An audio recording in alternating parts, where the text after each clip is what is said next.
Bonjour à tous, c'est Océane, agricultrice. Donc aujourd'hui on se retrouve pour une nouvelle vidéo. Donc c'est une vidéo un petit peu spéciale qui ne sera pas comme d'habitude sur ma chaîne, puisqu'aujourd'hui on se retrouve avec Cerise de Groupama. Bonjour.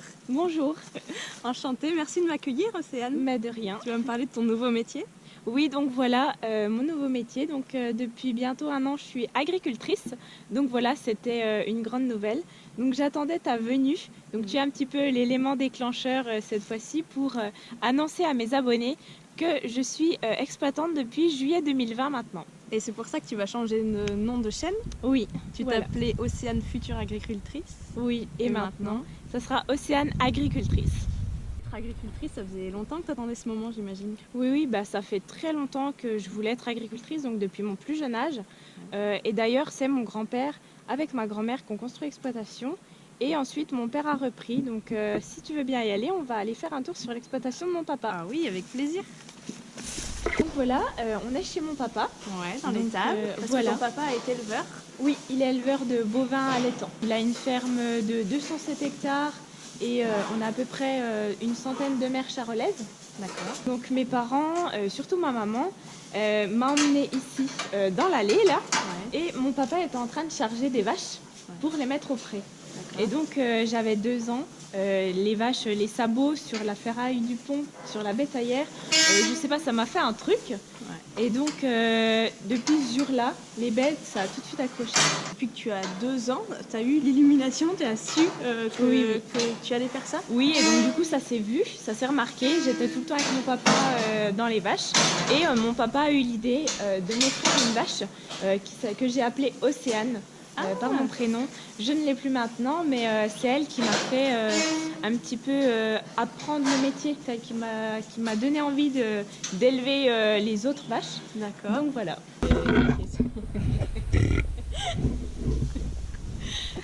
Elle n'est pas très disciplinée. Au collège, je pense qu'on cherche à se trouver un peu. C'est pas une période facile, notamment avec le harcèlement, tout ce qui est les jugements des autres élèves par rapport au métier. Les professeurs. Tu as subi ça, toi? Oui. D'accord. Le harcèlement scolaire, j'ai connu jusqu'à ma dernière année d'école, là, même à 19 ans. Donc au collège, quand on a 13-14 ans et que les professeurs nous demandent qu'est-ce qu'on veut faire, qu'on répond agricultrice et qui nous regardent de la tête aux pieds et qui nous disent mais tu as vu, t'es une fille, tu n'auras pas la force. Et donc j'ai dit à mes parents, je vais arrêter l'école. D'accord. Donc je suis partie en 4e. D'accord. Donc j'ai voulu partir dans un lycée agricole. Ok. Qui n'était pas trop loin d'ici, du coup? À 45 minutes. Ouais. Donc c'était internat, c'était un grand changement dans ma vie. Ouais, tu m'étonnes. Ouais. Donc j'ai été en 3e de l'enseignement agricole, là où j'ai obtenu mon brevet avec mention très bien. Ouais. Donc c'était vraiment un milieu qui me plaisait. Oui. Il y avait des là, personnes... tu t'es sentie chez toi, enfin voilà, vraiment à l'aise. Oui, puis même les professeurs étaient carrément différents et voilà, ils comprenaient mieux le sens. Envies. Oui, voilà. Ouais. Et donc après, j'ai fait un bac pro conduite et gestion d'entreprise agricole. D'accord. Et je pense... Ce sera pour le bêtisier. À partir du moment où tu récupères des terres, comment ça se passe? Quelles sont les procédures à mettre en place? Alors vu que c'était des champs de famille, ça aurait dû mettre pas beaucoup de temps. Ouais. Là ça a pris 18 longs mois. Et énormément de démarches administratives qui sont très très longues. J'étais en bio avant et je voulais garder la certification. Alors mon papa est en conventionnel. D'accord. Et moi je suis en bio. Je suis salariée chez lui.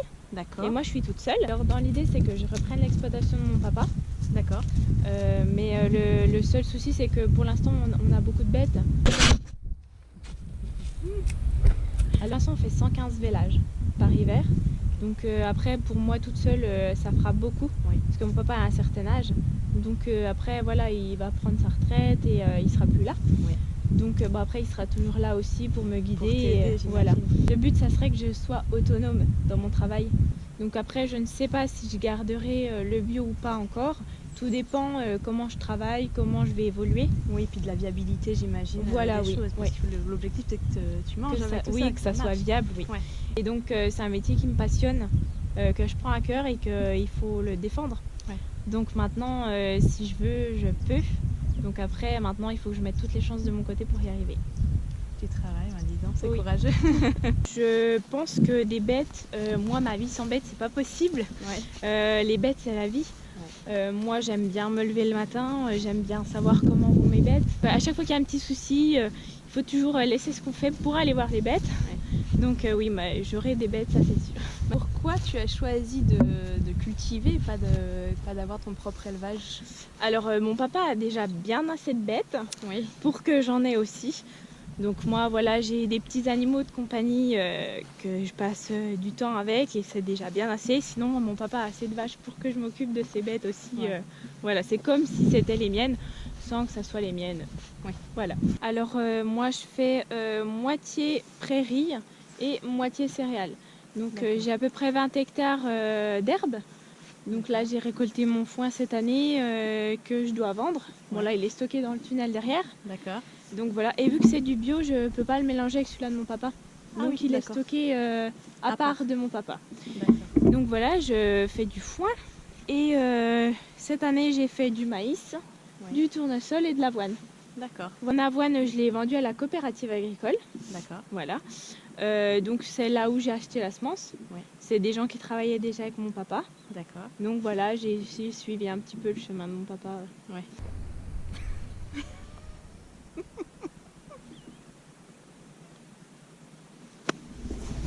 Ton père te conseille un peu là-dessus? Oui. Et puis les gens qui travaillent avec mon papa aussi. Vu qu'ils travaillent avec mon papa, ils me connaissent depuis que je suis toute jeune, donc du coup ils peuvent aussi me guider dans mes démarches. Pour le moment, je ne sais pas si je suis fière ou si j'ai peur, mais après je suis contente parce que je fais toujours ce que j'aime.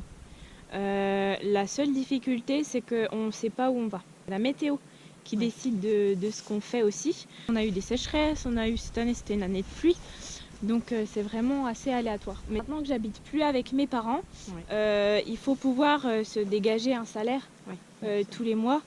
Donc heureusement que je suis salariée à côté, parce que ça fait 1 an que je peux pas me tirer de salaire. J'aurais aimé voir des vidéos comme on est en train de faire, pour pouvoir plus me guider. Parce que certes, je connais des jeunes qui sont exploitants, mais chaque jeune qui reprend des exploitations, chaque fois ça se passe différemment. Voilà. J'ai ma chaîne YouTube depuis 2015. Voilà. Donc j'ai commencé par rapport au collège, dû au harcèlement. Et il fallait que je montre que les femmes pouvaient se faire ce métier-là. C'est la première raison pour laquelle tu as commencé toi à faire des vidéos? Oui. Il fallait que je me démarque un petit peu des autres.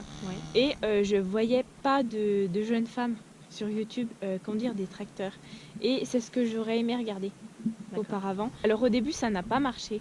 Je suis restée très très longtemps avec 1000 abonnés. Alors 1000 abonnés c'est 1000 personnes. Mais c'est vraiment peu de ce que j'ai aujourd'hui. Mais pour moi c'était déjà... Pour moi, c'était déjà énorme. Je savais pas pourquoi les gens me suivaient. Et après, quand j'ai vu que ça marchait pas énormément, j'ai commencé à montrer mon visage, à parler. Et là, ça a fait effet boule de neige. Et là, aujourd'hui, j'ai 40 000 abonnés. D'accord. C'est énorme. Je pensais pas arriver là aujourd'hui. C'est grâce à ce que j'ai subi auparavant, à mon histoire. Avant, j'étais timide, je pouvais pas parler. J'étais très très réservée. Et maintenant, grâce à mes vidéos, je suis plus ouverte et je revis. Ah oui, ça t'a vraiment aidé à renaître presque. Et c'est quoi? C'est la communauté qui te soutient? C'est ça qui te donne de la force? Ma famille me soutient. Mais après, d'avoir cette communauté, se réveiller le matin et d'avoir plein de messages qui disent continue, c'est bien. Et en fait, il en faut des agriculteurs pour vivre et après de montrer ce qu'on fait. Le côté positif du métier aussi parce qu'on fait quand même du travail de qualité. Donc c'est bien aussi de montrer... Oui, puis te sentir encouragée, ça annule un peu les mauvaises personnes qui peuvent dire des mauvaises choses sur toi. Je pensais pas que c'était si compliqué pour une femme d'être agricultrice. Alors peut-être qu'avant c'était pas si compliqué, mais maintenant les gens d'aujourd'hui c'est une autre mentalité. Donc maintenant il faut s'imposer. Sinon, c'est compliqué de se faire une place, tout simplement. D'accord, tu as l'air motivée et on sent que tu as de la force pour il faut garder cette place, c'est super.